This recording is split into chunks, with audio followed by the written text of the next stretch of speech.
Welcome to our channel technical Manas. दोस्तों, आज के टॉपिक में हम लोग जानेंगे ये थ्री फेज पावर सिस्टम का जो लोड है, जब अनबैलेंस होता है तो अनबैलेंस कंडीशन में न्यूट्रल में कितना करंट फ्लो होगा। मान लीजिए कोई आपका एक थ्री फेज सिस्टम है आर वाई बी न्यूट्रल, तो तीनों फेज में अलग अलग करंट या एम्पियर फ्लो हो रहे हैं। तो इस कंडीशन में न्यूट्रल में कितना करंट फ्लो होगा इसको देखेंगे एक एग्जाम्पल के साथ। उसके बाद देखेंगे ये ऐसा क्यों होता है, unbalance current three phase power system में अनबैलेंस करंट कब प्रोड्यूस होता है। चलिए शुरू करते हैं। यहाँ पे पहले हम देखेंगे, मान लीजिए यहाँ पे एक मैं एमसीबी ड्रॉ कर लिया, 4 पोल एमसीबी।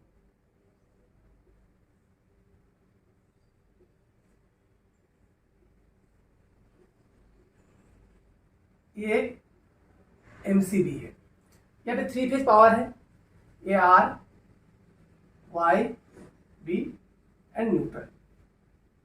ये अनबैलेंस करंट कब प्रोड्यूस होगा। ये एमसीबी है या फिर जैसे एक एसीबी है, अभी थ्री फेज विद न्यूट्रल एक पावर सोर्स है। तो अगर इस कंडीशन में हम लोग अगर बैलेंस और अनबैलेंस इस चीजों का समझा, बैलेंस लोड क्या है। बैलेंस लोड हो गया आपका थ्री फेज मोटर। इसको हम बैलेंस लोड क्यों बोलते हैं, बैलेंस लोड बोलते हैं क्योंकि ये थ्री फेज मोटर का जो तीनों फेज का जो आप अगर रेजिस्टेंस मेजरमेंट करेंगे तो तीनों फेज के रेजिस्टेंस एकदम इक्वल आएगा, इसीलिए ये बैलेंस लोड है। अगर मान लीजिए हीटर थ्री फेज या सिंगल फेज एक हीटर है, तो इसमें क्या है, हीटर का कॉइल का रेजिस्टेंस वेरी हो सकता है। तो रेजिस्टेंस वेरी होगा, कोई भी एक मान लीजिए यहाँ पे एक सिस्टम में मैं कनेक्ट कर दिया, एक star connected three phase heater है, तो इसमें अगर तीनों का रेजिस्टेंस अगर अलग अलग है तो यहाँ पे क्या होगा, अलग अलग करंट ड्रॉ होगा, अलग अलग एम्पियर का करंट ड्रॉ होगा। तो इसीलिए इस कंडीशन में क्या होगा, करंट अनबैलेंस होगा। अगर मान लीजिए इसमें 16, इसमें 12 एम्पियर और इसमें 10 एम्पियर फ्लो हो रहा है, तो ये जो न्यूट्रल है, न्यूट्रल में करंट फ्लो होगा। तो ये जो अनबैलेंस करंट है, थ्री फेज सिस्टम हमेशा चाहता है कि बैलेंस करने के लिए, तो बैलेंस करने के लिए यहाँ पे न्यूट्रल में ये करंट फ्लो होगा। ठीक है, ये न्यूट्रल सोर्स कहाँ से आया, थ्री फेज सोर्स है हमारा, आया पावर ट्रांसफार्मर से। जो पावर ट्रांसफार्मर है इसमें न्यूट्रल है। अब देखेंगे जब पावर ट्रांसफार्मर न्यूट्रल है वो ग्राउंडेड रखते हैं। इसी कंडीशन के लिए जो बैलेंस करने के लिए जो न्यूट्रल में जो करंट फ्लो होगा वो ग्राउंड हो जाएगा, इसीलिए हम लोग इसको अर्थिंग करते हैं, न्यूट्रल ग्राउंडिंग बोलते हैं इसको, न्यूट्रल ग्राउंडिंग।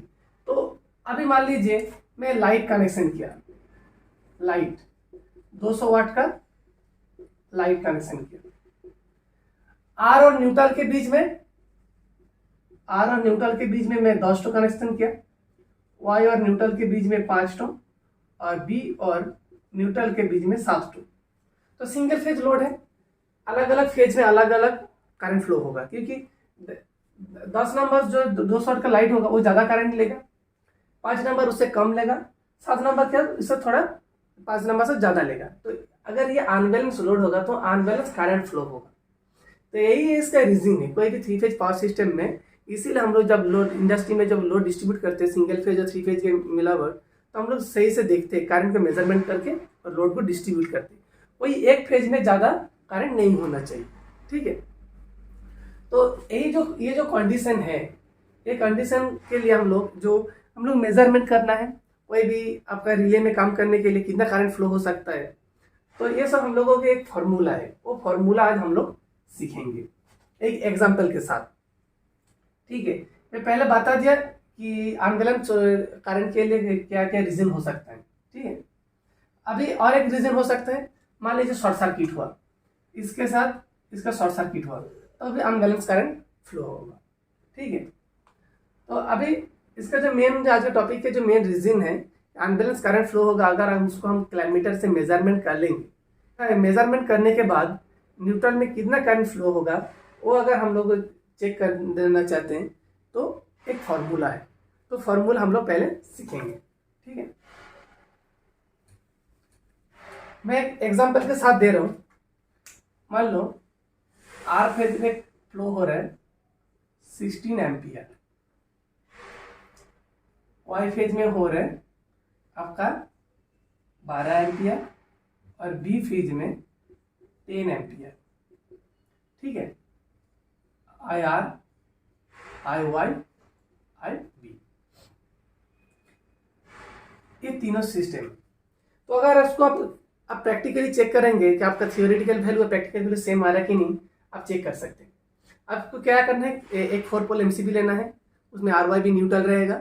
उसके बाद कोई डिफरेंट लोड कनेक्ट करिए, आर न्यूट्रल के बीच में, वाई न्यूट्रल के बीच में, बी न्यूट्रल के बीच में ये लोड कनेक्ट करिए, सिंगल फेज लोड कनेक्ट करिए। तो उसको पहले क्या करिए, क्लैमीटर से मेजरमेंट कर लीजिए तीनों फेज में करंट कितना आ रहा है। उसके बाद न्यूट्रल में भी मेजरमेंट करिए क्लैमीटर से, न्यूट्रल में कितना करंट फ्लो हो रहा है वो आपको पता चल जाएगा। ठीक है, तो ये मैं एक एग्जांपल के तौर में इसको ले लिया। इसका जो मेन फॉर्मूला है ये है क्या, आई एन। हम लोग को क्या कैलकुलेट करना है, आई एन कैलकुलेट करना है, आई एन। आई एन में कितना होगा, ठीक है। तो आई एन क्या है, इसका फॉर्मूला मैं करूंगा, लिख लेता हूं, root under I R square plus I Y square plus I B square, तीनों करंट के स्क्वायर का summation minus I R into I Y minus I R into I B into sorry minus R Y R B हो गया, उसके बाद आई Y into आई, ये है इसका फॉर्मूला। 3 फेज जो पावर ज्यादा, इसमें जब मालूम, आपको मालूम है बैलेंस जो अनबैलेंस करंट है उसके रिजल्टेंट निकलेंगे, तो ये फॉर्मूला हम लोगों को आएगा। तो अभी मैं क्या करूंगा, यहाँ पे फॉर्मूला पुट करूंगा। आई आर कितना है 16 स्क्वायर, आई वाई कितना है 12 square plus 10 square minus I R into I Y 16 into 12 minus 16 into 10 minus 12 into 10, ये है इसका फॉर्मूला। तो ये फॉर्मूला करने, इसका आपका वैल्यू कितना आएगा 5.29 एम्पियर। तो ये आएगा आपका न्यूट्रल में जो करंट फ्लो होगा ये होगा 5.29 एम्पियर। तो ये जो न्यूट्रल का सोर्स हमारा इंडस्ट्री में या घर में कोई भी न्यूट्रल का सोर्स कहाँ से मिलेगा, हमारा जो मेन ट्रांसफार्मर है, प्लांट का जो ट्रांसफार्मर से आ रहा है।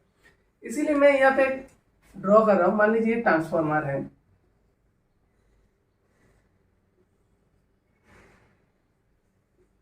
ये कंजर्वेटर टैंक है। तो यहाँ पे आर वाई बी न्यूट्रल है, secondary side R Y B. अब देखेंगे ये न्यूट्रल को हम लोग क्या करते हैं, ग्राउंडिंग करते हैं। इसी कंडीशन के लिए जो हम लोग अनबैलेंस करने के लिए, अगर अनबैलेंस रहेगा तो क्या होगा, हमारा जो ट्रिप होगा, ट्रांसफार्मर जो हम प्रोटेक्शन के लिए जो यूज करते हैं, जो रिले है ट्रांसफार्मर फीडर में, तो इतना अनबैलेंस करंट वो डिटेक्ट करेगा तो ट्रिप हो जाएगा। इसीलिए क्या है, न्यूट्रल ग्राउंडिंग करते हैं। और ये जो न्यूट्रल ग्राउंडिंग करते हैं इसको हम लोग चाहते हैं कि थोड़ा इंसुलेटेड रहे। जो प्लेट्स हम लोग ग्राउंड करेंगे वो अब देखेंगे कि ये इंसुलेटेड रहता है। ट्रांसफार्मर बॉक्स से जो बाहर निकलते बाहर जो आपका टर्मिनल बॉक्स है एलटी साइड का, ये इंसुलेटेड रहता है। उसके बाद इसको ग्राउंडिंग किया जाता है। तो इतना ये जो एम्पियर है ये हमारा न्यूट्रल में फ्लो होगा, और न्यूट्रल में फ्लो होगा तो ये ग्राउंड हो जाएगा।